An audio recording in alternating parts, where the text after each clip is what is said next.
Hello and welcome back to another episode of Beyond the To-Do List. I'm your host, Eric Fisher, and this is the show where we talk to the people behind the productivity.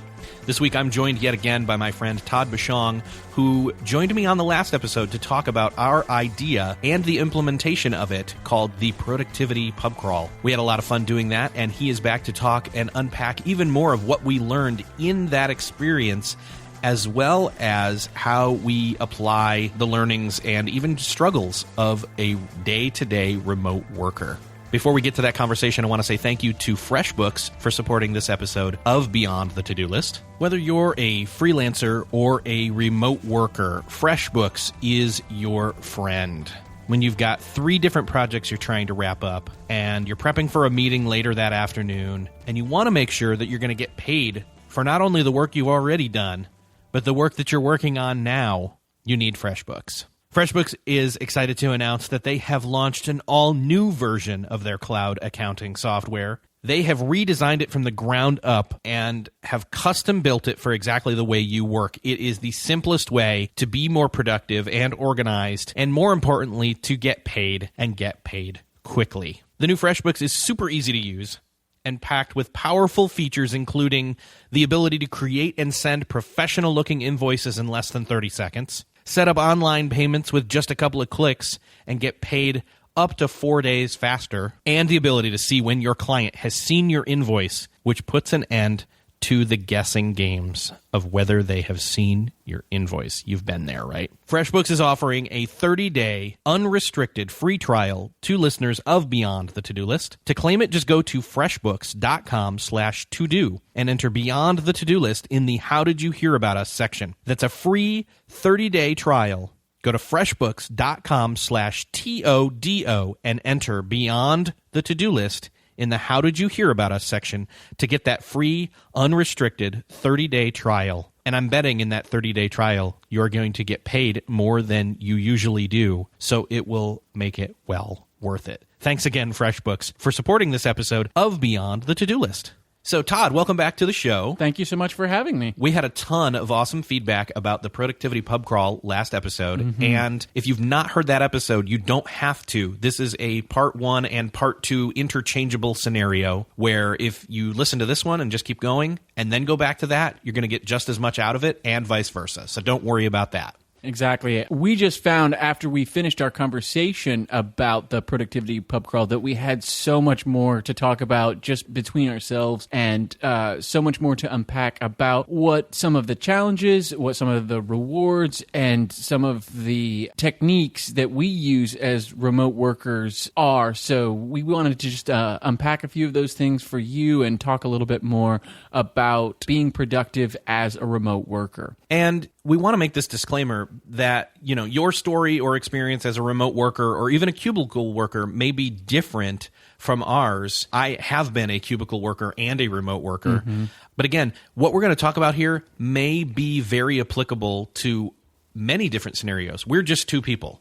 There are multiple ways to approach this. We're just hoping that in approaching multiple approaches, you will find new ways to approach your workflow and workday. Yeah, we're just hoping that by sharing our story, you might find some techniques or some commonality in some of the various struggles that maybe you go through or some of the victories that you've encountered in your workspace. And we just wanted to take a little bit of more time to unpack kind of our individual stories.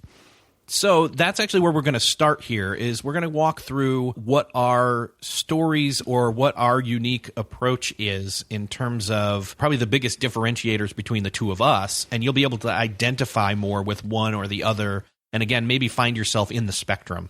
Absolutely, absolutely. So in discussing some of the kind of unique scenarios about being a remote worker, one thing that came up after the mics stopped rolling on the last episode was how different our experience as remote workers are with me being single and you having a family. And again, another disclaimer here, not all singles are the same. Obviously, everybody has completely unique life experiences, completely unique working experiences. But from a lot of what I'm going to share is just from my own perspective as being single. One of the things that had come up about remote working specifically as a single man is that it's hard to, when you are single, you feel like you have all of this unlimited freedom because you don't have a family that you're necessarily, accountable to. You don't have to come home to the kids. There's really just your work. And then when your work is done, how do I take care of myself? Like, how do I make sure that work isn't completely enveloping kind of every aspect of my life? As a single worker, I don't know about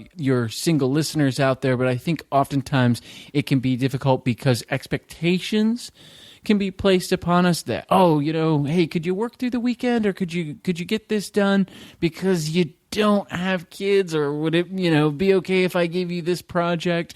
And to be fair, not all bosses, are doing that by any means. And I think that the sensitivity to that has been heightened in recent years. But it is a difficulty, that I had shared with Eric that, oh, man, sometimes, when you are single, there can be this almost subliminal pressure that's put upon you, and that you can put upon yourself that, wow, why am I not being more productive? My friends who are married and have families have all this other responsibility. I don't have that responsibility, so therefore I should be twice as productive. And I think that is a lie. I think that leads to unhealthy practices and leads to a lot of scenarios where you're going to find yourself as a single person beating yourself up. So I was sharing with Eric that for me, as a remote worker and a single man, that the hours between 5 to 9 are kind of the most difficult for me. And to unpack that a little bit, anybody who's a remote worker, you get up, you kind of have what you need to do for the day, and you spend your day working.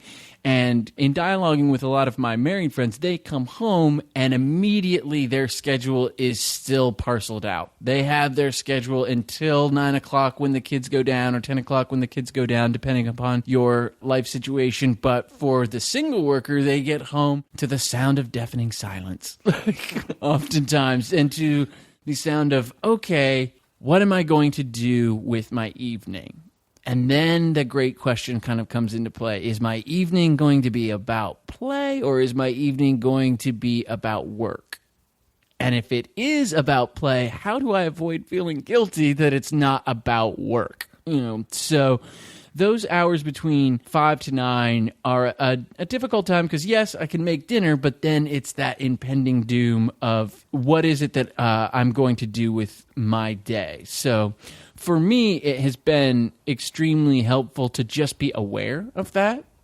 First of all, that, this is a time where I'm going to encounter these questions daily, and to give some thought realistically about how much time I can set aside to work, and giving myself space to relax during that period.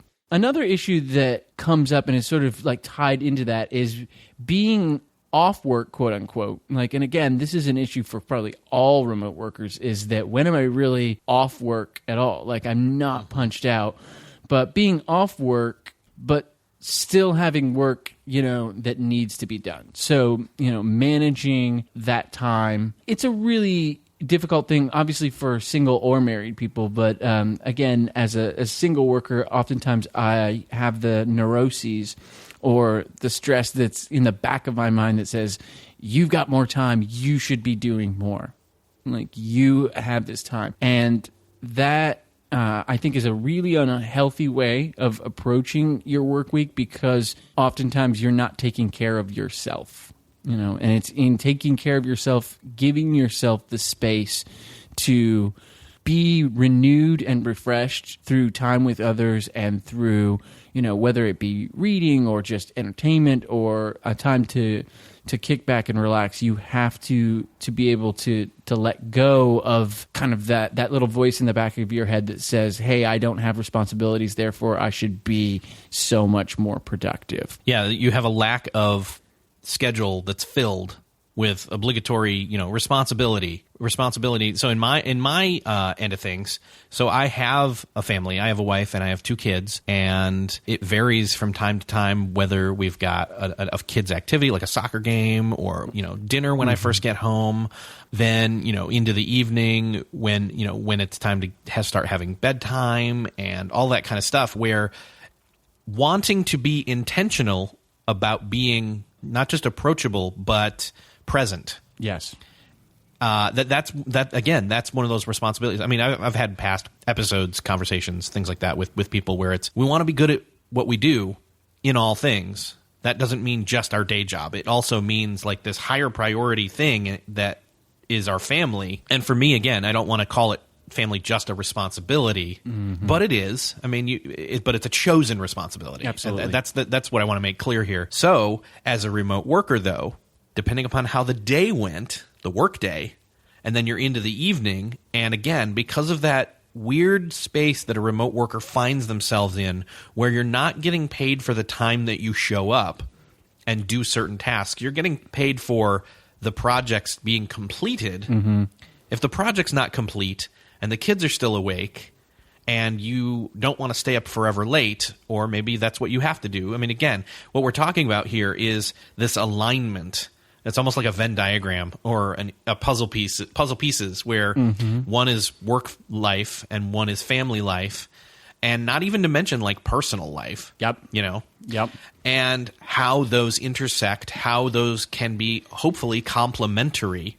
For example, there's been times where I've had stuff I've just had to do in the evening, and either my wife's there or not to mention even like single-parent families. Again, one of those scenarios that we can't really express insight to, but we know is out there. Absolutely. So, but I felt guilty, letting the kids do their own thing, which in some scenarios is a good thing, unless it's too much iPad, whatever. And, so I'll feel guilty going that direction, and I'm getting my work done, but quote unquote ignoring the kids.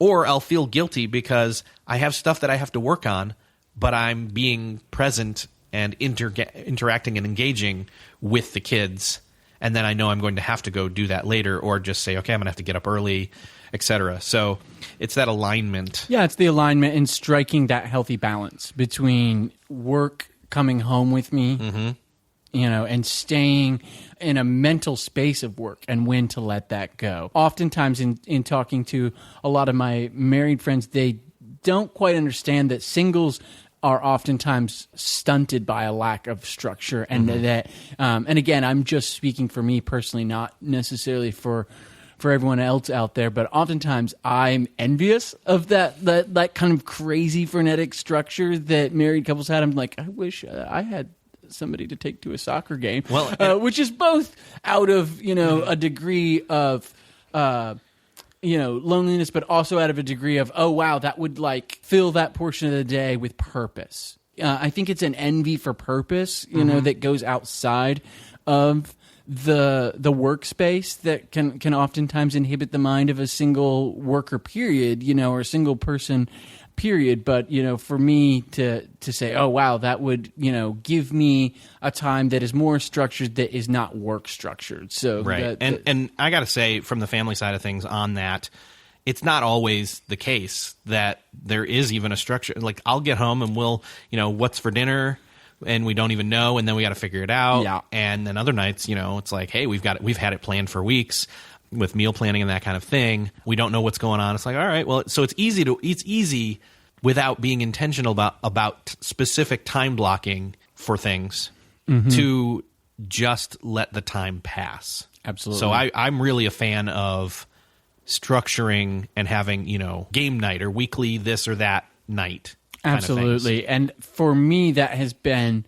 a real lifesaver, is to be intentional and be very structured about specific nights of the week. I know for both you and I, one of the big nights during our week is Wednesdays. Wednesdays, Eric and I get together with a group of friends, and yes, in this contentious political season, it might be a bit odd to bring up, but we watch The West Wing. We're both big fans of The West Wing and of The West Wing Weekly, by the way. Yes, shout out to the West Wing Weekly podcast.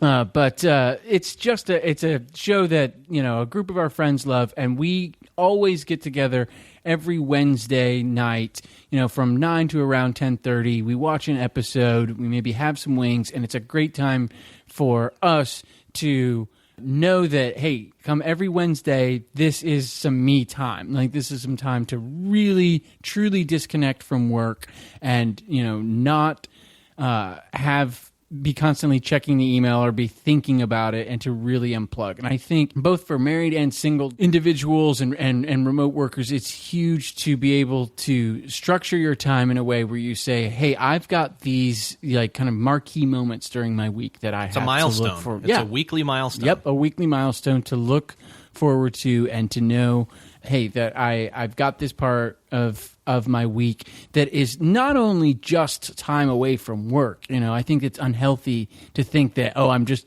creating avoidance structures for work. It's that I'm filling myself up with friendship and fellowship and important relationships, to me, and I'm maintaining those relationships. And that's one of the, I think, other difficult things for me personally as a single worker, is being intentional about maintaining relationships, because everybody can be so busy and things are so nuts in working and family life, to be intentional about saying, no, I'm going to block this amount of time in, because I both want to give to others of my time, but I also want to be filled up. Like, it's sort of creating a symbiosis, yes, like in relationships, that's a good point. You have both. So, just intentionality of time throughout your week to give yourself a break, whether that be a hobby that you share with another friend, whether that be, a shared television show, whether it be just working out together or enjoying, sports together, just peeling away that time, to have that block, I think is a huge bonus for any worker. Yeah, and I have to say that I literally have on my digital calendar West Wing, 9 p.m. Wednesday nights, so that time is claimed. Like, there's a time block there that if something else is going to try to take that time, it's going to have to fight for it. Exactly. That intentional time blocking, for yourself, and intentional time blocking for others. Like, I think is a huge thing. To be able to have that on your calendar and just know, hey, this is the priority, and I am going to be intentional about making this day work weekly, every Wednesday. It just, gives you that milestone, gives you something to look forward to. One of the things that I really liked that you shared with me is that, and I didn't know this, but a friend of ours has had work that they've had to do, and what they'll do is they'll take their son with them and go, pick out a snack at a gas station, and then the two of them will go somewhere and they'll sit and they will do a homework, literally date. A homework date, yeah. Which I think that's just a fantastic way of saying, okay, I've got a little bit of work that I know that I need to finish up, but I don't want to compromise family time for this. How can I make this fun? Yeah. Okay, my kids have got homework.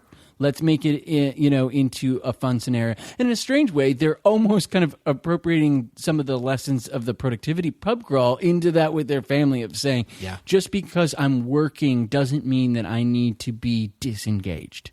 Like, how can I be engaged and still getting some small tasks done? Now, of course, there's going to be extremely focused work that, you're not going to always be able to have your kids around for. But I think that was just, a great intentional choice on this friend's part to say, no, I can do this, and I can share this moment still with my son. Yeah. And the thing is with that is, I think I've not done it, but I'm very open to it and I want to. I think my daughter would do really well with this.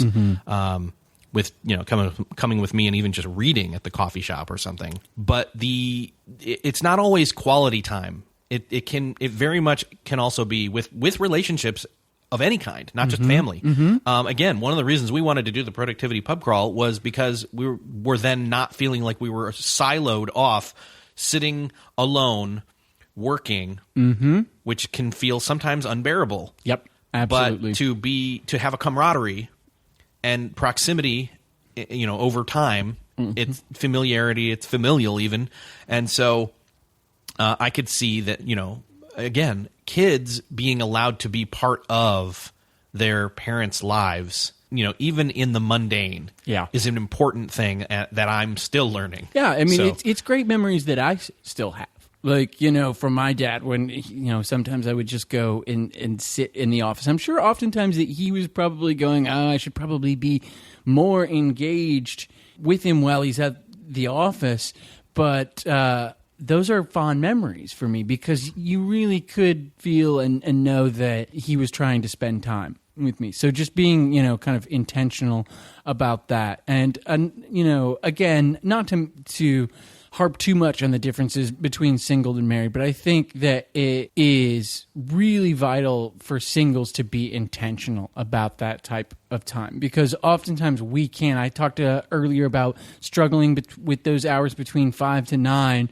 It feels a little bit like horrendously selfish, like that Hugh Grant character in About a Boy, like, I've got 4 units of time that I need to fill up, with me time, or these 4 hours of time. No, I think that when it's unhealthy, you can be in that pattern of just, okay, I need to fill this up. But by being more intentional about relationships and being more intentional about spending time with friends and friends who have family, it can really help you, as a single person, feel a little bit more fulfilled, a little bit part of a familial community, and again, take you away from the stresses of work and that kind of ticking clock in your head that's always there saying, okay, what's next? What's next on the work schedule? And really engage with community and engage with individuals. One of the other things that we came up with as we were talking was just kind of a list of the top barriers, the top things that make us feel like we don't get work done or keep us from getting work done or keep us kind of hung up as a remote worker. And I think as we talked through these, I got a little bit more clarity for sure on being able to have an awareness or an identifying protocol to be able to say, this is what I'm dealing with right now. Well, then what do I need to do to deal with that and then move on and work through it and work on the work? So let's go through these. Yeah. The first one is fatigue, and we've all been there. Like, ultimately, life happens, and you feel tired, or you feel maybe you're burning out a little bit. My body is what's happening lately. Yes. I'm just getting old. I hate to say it. Yeah, but that fatigue is there, often, no matter what. Like, and obviously that's true for all workers, across the board in all spectrums that, I'm just worn out. So what are some ways that you have been dealing with fatigue or some kind of techniques that you'd like to pass on? Yeah, so in dealing with that, like, I try to become aware of what is causing that. What has happened lately? Have I been sick at all? Is it literal, like, sickness? Is it lack of sleep? Is it on the front or back end of that? Am I staying up too late? Am I getting up too early? For me lately, I still get up too early, and my body won't let me sleep past like 6, which is unfortunate, but that just means that I'm getting to bed earlier. But then you take that, again, once you analyze it and you take it into the day, the work day, and you want to get work done even though you're tired, you don't overcompensate and drink tons of coffee because that can have other issues. Yeah. You want to approach it from the idea of, okay, if I'm feeling this way, what work is it that I have to do? And is it tedious or admin type stuff? Or is it high intensity, got to pay attention and be creative and requires a lot of thought? And unfortunately, sometimes, especially for both of us, it isn't the tedious stuff. So we can't lean on a crutch of turning on a podcast or binge watching something on Netflix where it just keeps going and we sit there with our laptop. So in those instances, when you can't do that, which can be helpful, I will grab a couple multivitamins. I'll drink a bunch of water. I'll go for a walk. I'll try to get as much sun as I can. And again, I try to get those incorporated into the day-to-day so there's an even plateau that's higher than usual. So even if I do dip down, it's not as bad. Yeah. What do you think? For me, I think fatigue oftentimes is the symptom of a larger problem. Like for me, oftentimes when I'm fatigued as a byproduct of stress.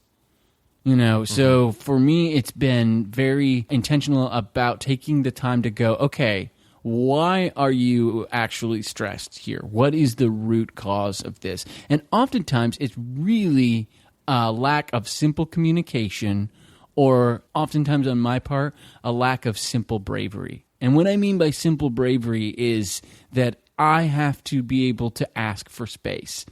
Oftentimes I think it's difficult as, especially as a remote worker when you're not face-to-face with your boss all the time, to be able to send out that email that says, hey, listen, I'm not going to be able to get this thing done this week. Just the simple honesty. Or, hey, I'm feeling very fatigued right now. I'm just going to need an extra day to work on this.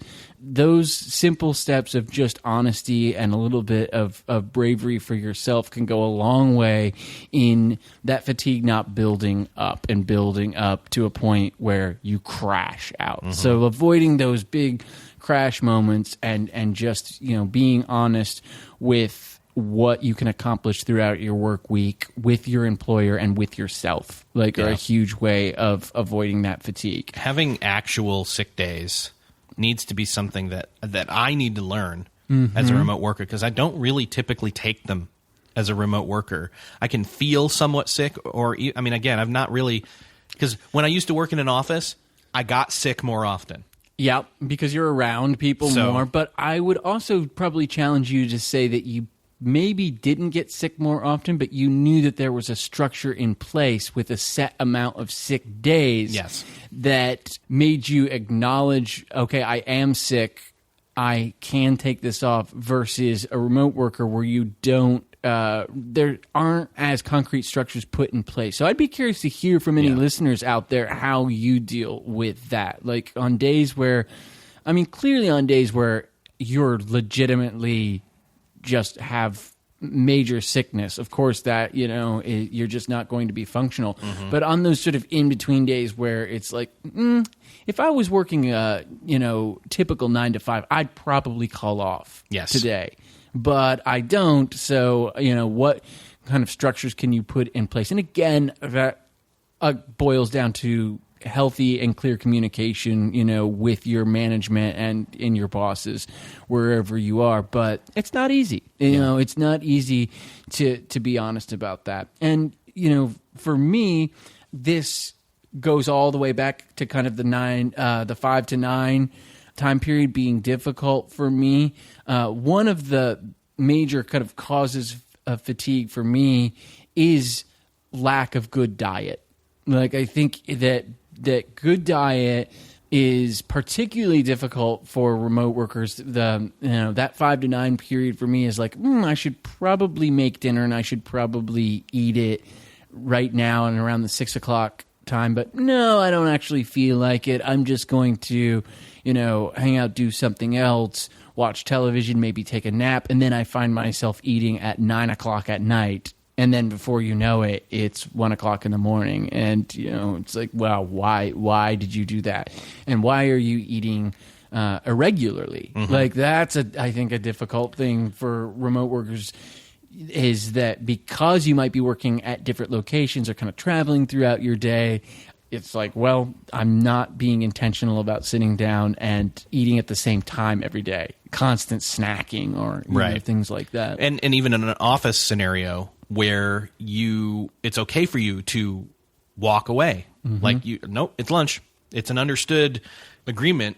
Whereas if you're remote working, you might have back-to-back meetings or even time zone shifted stuff where somebody's in the West Coast or the East Coast, and it's like, well, that's when the meeting is. So it's like, okay, well, I'll eat before or after. But then someone pings you about something, et cetera. So, like, that sporadic nature of, you may have a structure of what you're going to work on, but stuff comes up and people need things from you, or you need things from them and you're waiting on it. Anyway, we'll get into that. It just affects your rhythm of your day, and it really can eat into how you end up eating for the day. one of the things that I've learned is I will always try to keep a Ziploc bag of something. Like I've got right now in my bag that's sitting here, I've got it's like cranberries and raisins and peanuts and sunflower trail seeds. Mix. It's like a trail mix, healthy trail mix. And it's like, if worst comes to worst, then I'm going to I at least have that on me, and I'm not spending money getting a burger. Yeah. Which isn't going to really help me anyway. Yeah. So you ever find yourself at like 2, 3 o'clock in the afternoon and you haven't eaten lunch and you haven't even thought about it, and suddenly your productivity is starting to fall and you're grumpy and you haven't even thought about the fact that, oh, I haven't eaten today. That's yes. We are not the only ones, I'm sure, who have had that happen. Yeah. And again, it comes down to, I mean, if you have to, I mean, in the past, I've sat and ate at my cubicle in my old jobs, and this is the same thing. Like if you like make the time. Again, we're getting back to be intentional with your use of time. Yep. So, especially when it comes to some of the things that can get you even the best productivity out of the day, which is having something in your stomach, and your brain's not going to function if it's getting distracted by your stomach, let alone has no fuel. Sure. So, and of course, everything that we're talking about in terms of diet lends itself to how regular and how consistent your circadian rhythm and your sleep cycles are. And I know that you've addressed sleep in much greater detail on previous episodes, but I think that obviously everything is interconnected, and if your diet is suffering, then oftentimes your sleep is suffering, and it can all kind of snowball to one giant sort of freak out. And for remote workers, I think it's heightened just because we are kind of responsible in and of ourselves. Like with great freedom comes great responsibility, and that we have to be there to check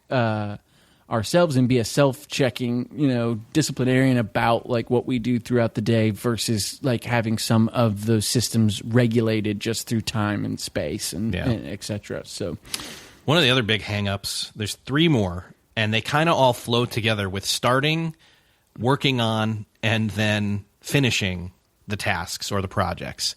So let's walk through these. Starting is hard. Starting so hard. And I think it's because the task or the project can feel so big, and I know I've addressed this with other people in the past, but especially talking about, like, even just setting and saying, for me, setting a timer on my Apple Watch and just saying, I am going to sit and push this as far as I can, gathering or documenting or ordering or, writing, even just getting rid of these emails. I mean, anyway, starting something so that you have a better understanding of the scope of the project or what it's going to take, or even if you do, getting the emotional hang-up of, it's a lot, out of the way so that you can keep coming back to it and saying, okay, I've started it. Now I just need to do this thing, or do the homework. I know that we've got scenarios with that, with things that we do, where do the homework that is in a certain mode for a whole bunch of stuff all at once, and then all those things are started, and then you can pick them up individually and just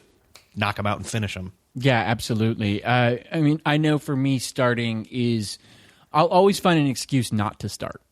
Is just, maybe I should give myself a little break here, or go on a little walk, or do something that really is an avoidance system. It's a system in me that says, you're stressed about starting this project. So for me, it's been a little bit like you kind of alluded to, being intentional about saying what barriers are in the way for you to start this project, what things, being honest with yourself about, okay, what are you nervous about going into this project? And are there some people that you can get in touch with to answer questions or calm your nerves about those things? Is there information that I can look up that's going to help me achieve this task in a more productive way before I jump into it that is going to help? That isn't always the case. A lot of times it really does boil down to, I just got to start, and if I do start, for me, almost always when I start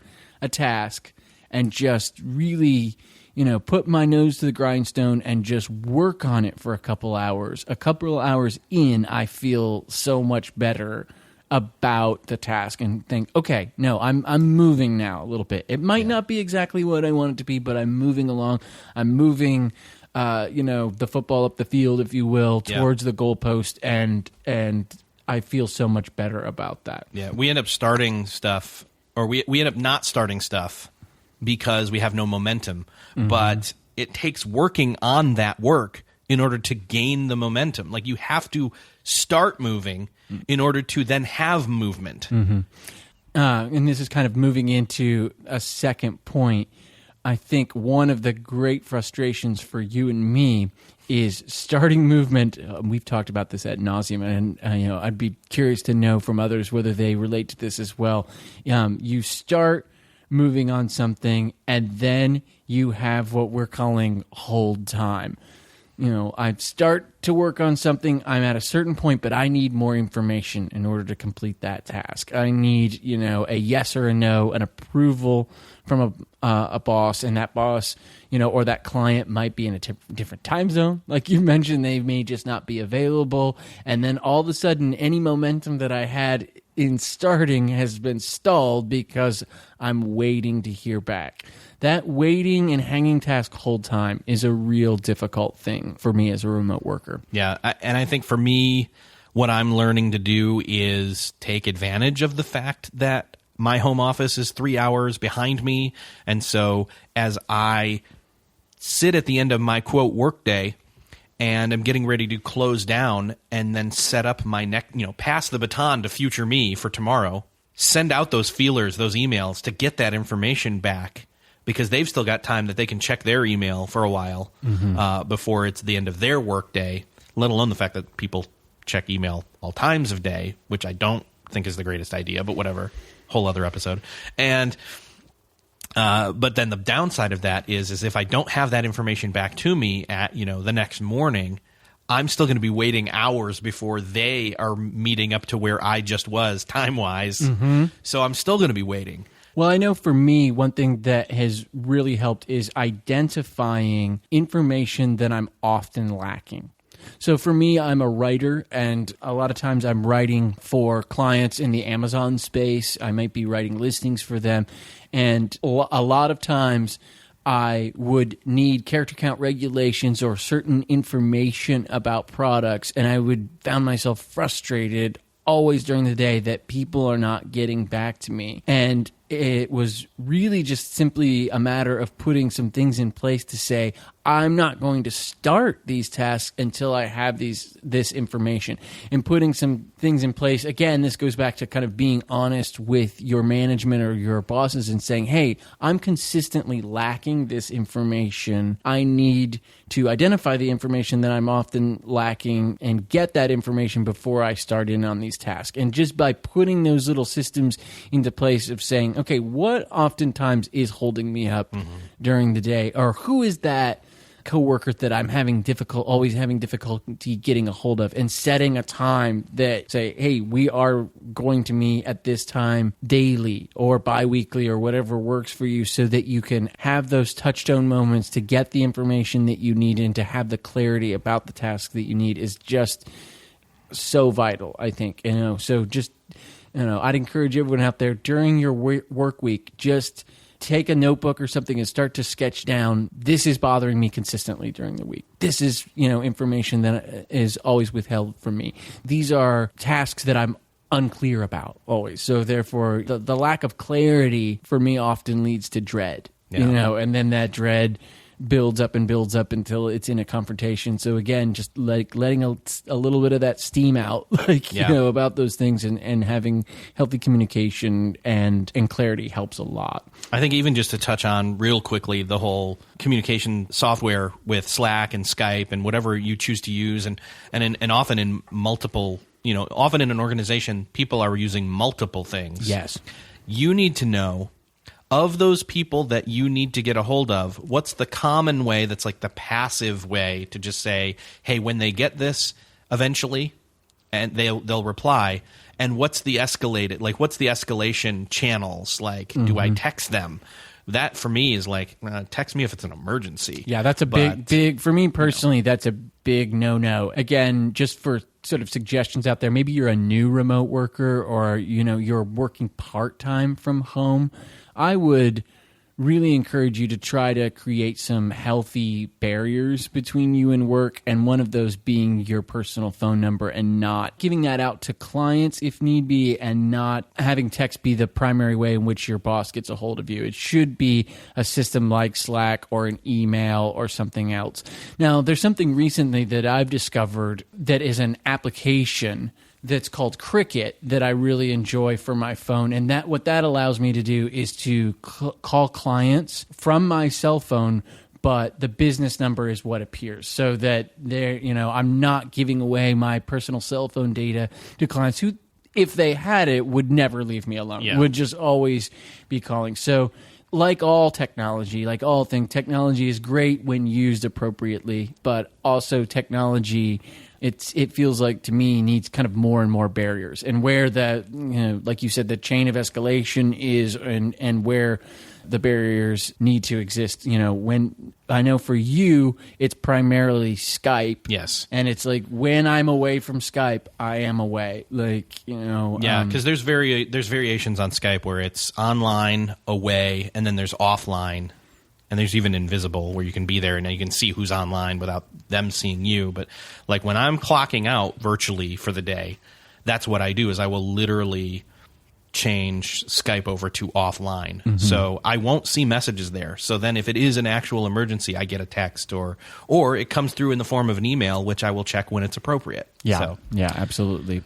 Well, to kind of finish things off for this particular episode, we segue into probably the last difficult task, which is finishing. So, do you see what I did there? I did. Nice segue there. I'm a pro. Yeah. So, yeah, finishing and completing tasks and closing loops, I think, is a hugely difficult thing for me, and I know that in sharing for you as well.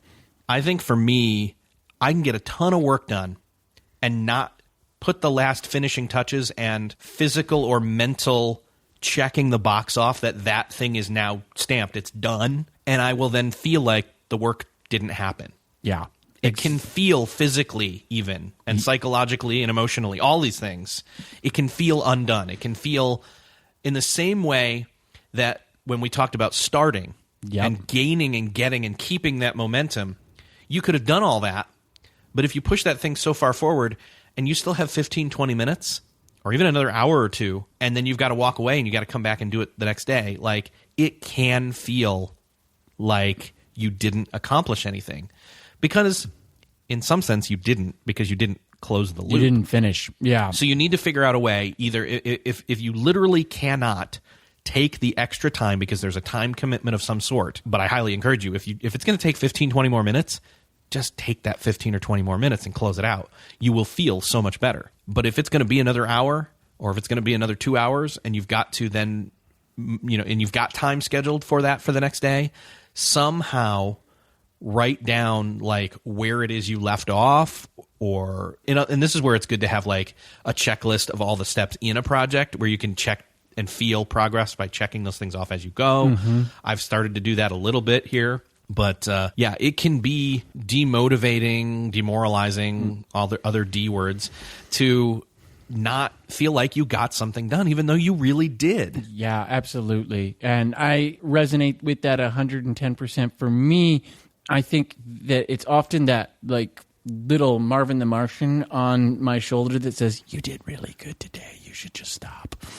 And like, or the frustration of clearing that finish line because you're a little bit mentally exhausted. Yeah. It's like 5 o'clock and you're like, I just really want to be done for the day. I just want this to be done. And being able to take that deep breath and go, no, finish this, finish it off.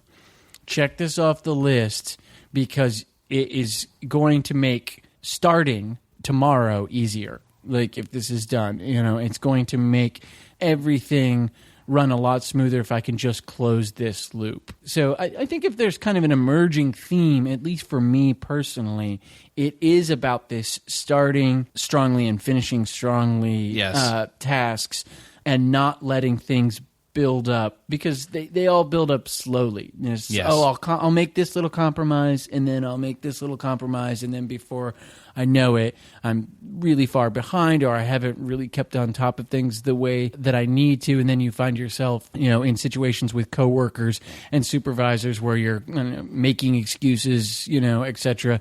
And by implementing these barriers of saying, no, I'm going to finish off strong with these, I'm going to close these loops, I'm going to be open about my lines of communications, be open about what I need, then you can prevent a lot of heartache in the future. And I think the theme for me came across as being intentional about these things, that you will go into your day with certain intentions, and even your weeks for that matter, and blocking that time and having agreements with yourself, your coworkers, your family, your friends about what's going to happen, and even agreements with yourself. Yeah. And then setting up a structure that still allows for freedom, but gives you the benefits of the structure. Yeah, exactly. Exactly.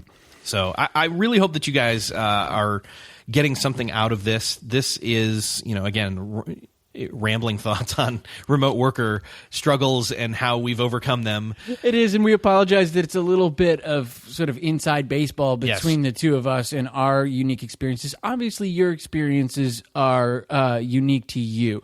So, any comments or any feedback that anyone would like to share about how their remote working experience is different, or maybe about some of the similar struggles that they have, we'd love to hear from you. Yeah, and you can do that over at beyondthetodolist.com/165. Todd, thanks for being here. Thank you again for having me.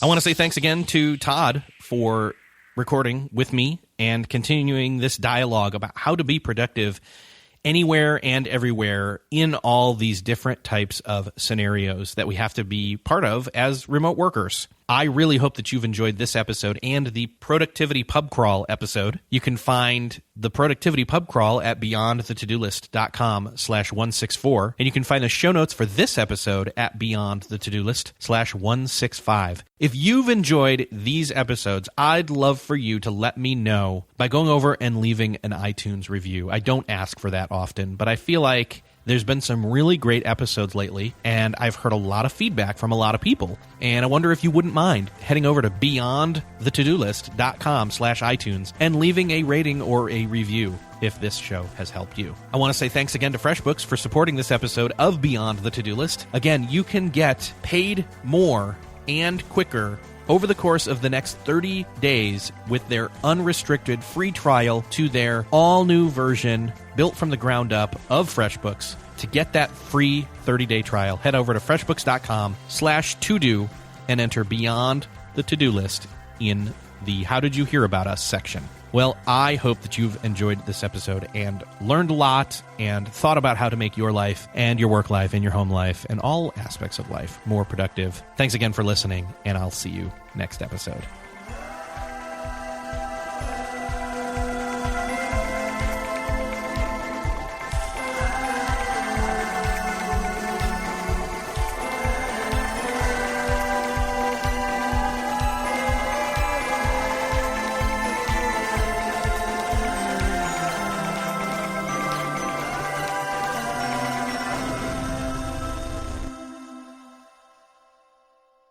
Beyond the To-Do List is a proud member of the Noodle Mix Network. Find more of our award-winning and award-nominated podcasts to make you think, laugh, and succeed at noodle.mx.